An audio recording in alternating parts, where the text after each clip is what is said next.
American Heart Association merekomendasikan agar wanita tidak ada mengonsumsi lebih banyak dari 6 sendok teh gula sehari.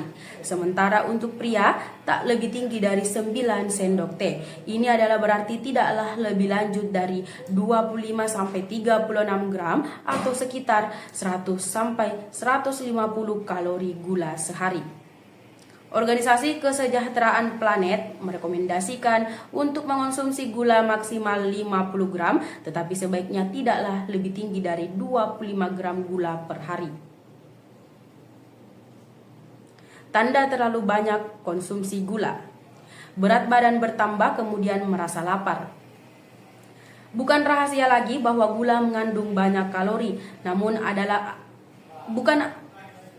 Bukan rahasia lagi bahwa gula mengandung banyak kalori, namun ada alasan lain mengapa gula menyebabkan kita bertambah berat badan dengan cepat. Jika Anda makan terlalu sejumlah gula, Anda akan terus-menerus merasa lapar, kata Ahleman.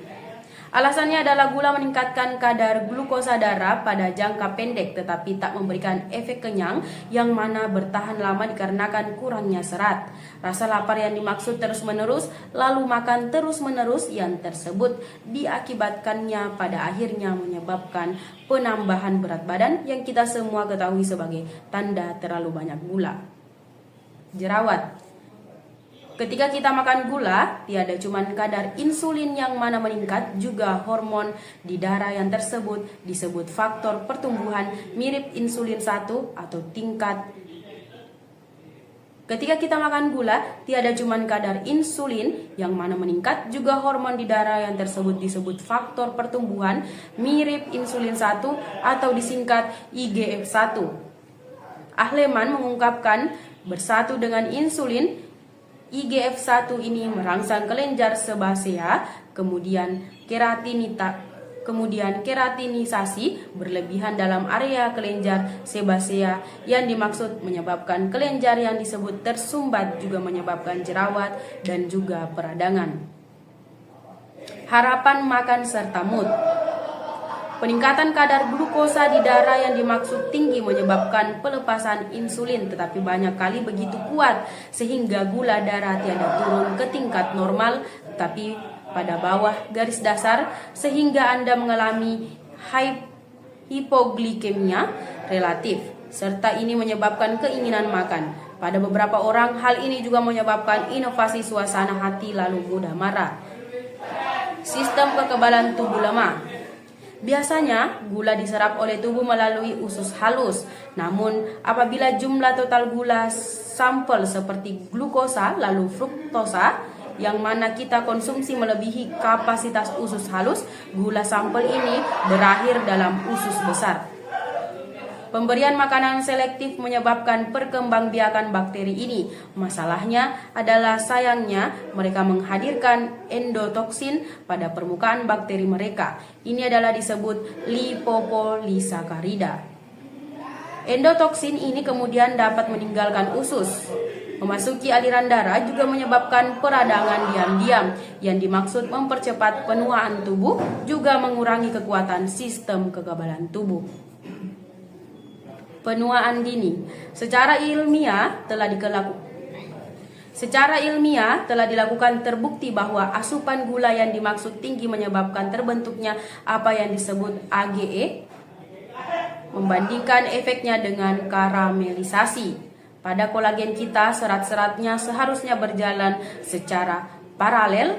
Ketika jaringan mengalami sakarifikasi, terdapat ikatan silang pada jaringan ikat kolagen yang digunakan membuatnya kaku, rapuh, lebih lanjut mudah mengalami degenerasi, dan yang terpenting tubuh juga kurang mampu memperbaiki dirinya sendiri. Hal ini berarti bahwa kualitas kolagen kita buruk. Penyakit jantung masih menjadi penyulut utama kematian dalam Indonesia. World Health Organization pada 2021 mencatat data bahwa penyakit jantung menyebabkan nomor kematian mencapai 17,8 juta setiap tahunnya. Kementerian Aspek Kesehatan Indonesia juga mengeluarkan data di dalam tahun 2023 yang melaporkan 650.000 kematian per tahunnya. atau 1 dari 3 kematian di dalam seluruh dunia.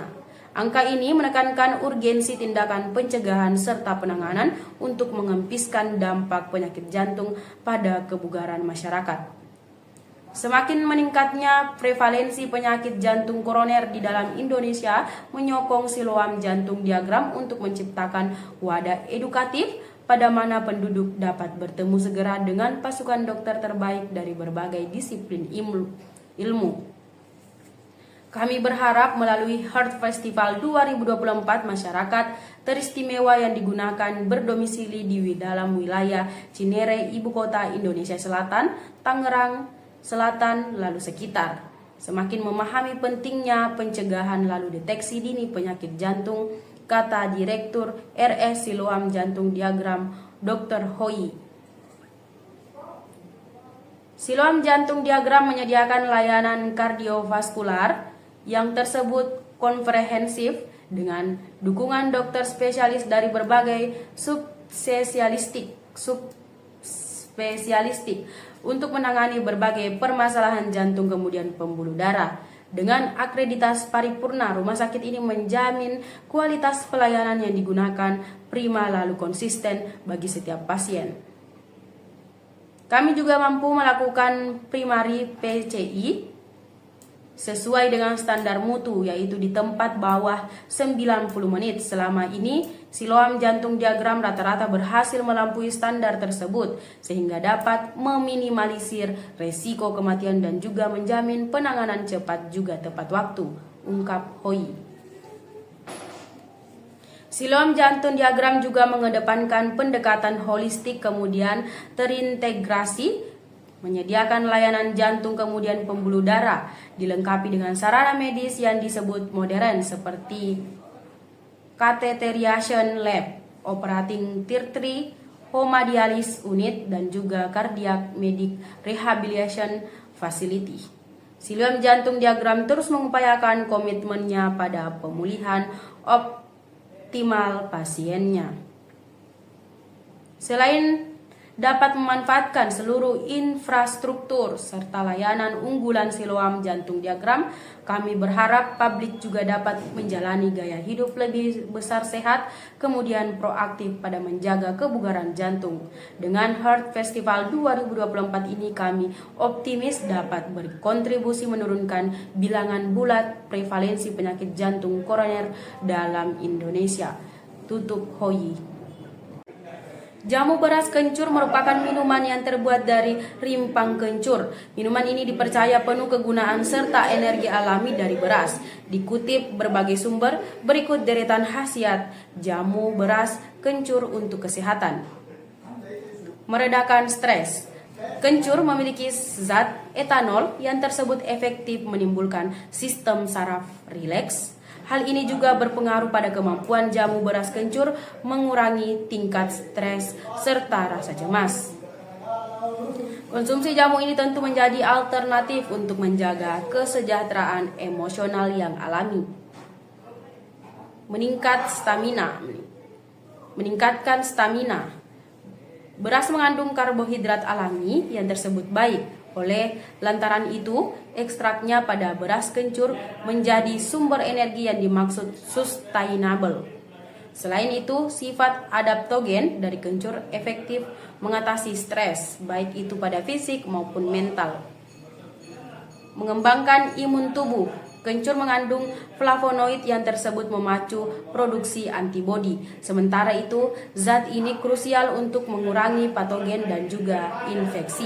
Tidak hanya sekali itu, nutrisi dari beras menyebabkan sistem imun juga berfungsi dengan optimal. Meredakan nyeri. Salah satu keajaiban kencur adalah kemampuannya meredakan rasa sakit. Hal ini akibat zat etil asetat lalu metil sinamet di dalam kandungan kencur. Menurunkan berat badan. Tahukah Anda bahwa jamu beras kencur bisa menurunkan berat badan? Tidak hanya sekali itu, sifat diuretiknya menurunkan water retention, kemudian mengupayakan detoksifikasi secara alami. Semua ini berguna mengatur berat badan yang dimaksud ideal. Mencegah penyakit kronis. Mencegah radikal bebas masuk ke tubuh adalah tugas antioksidan. Ini adalah Mencegah radikal bebas masuk ke tubuh adalah tugas antioksidan. Ini adalah mampu Anda dapatkan dari mengonsumsi beras kencur. Diabetes lalu penyakit jantung merupakan sedikit dari beberapa penyakit yang digunakan. Resikonya sanggup ditekan sebab penangkal radikal di kencur yang mana cukup kuat itu.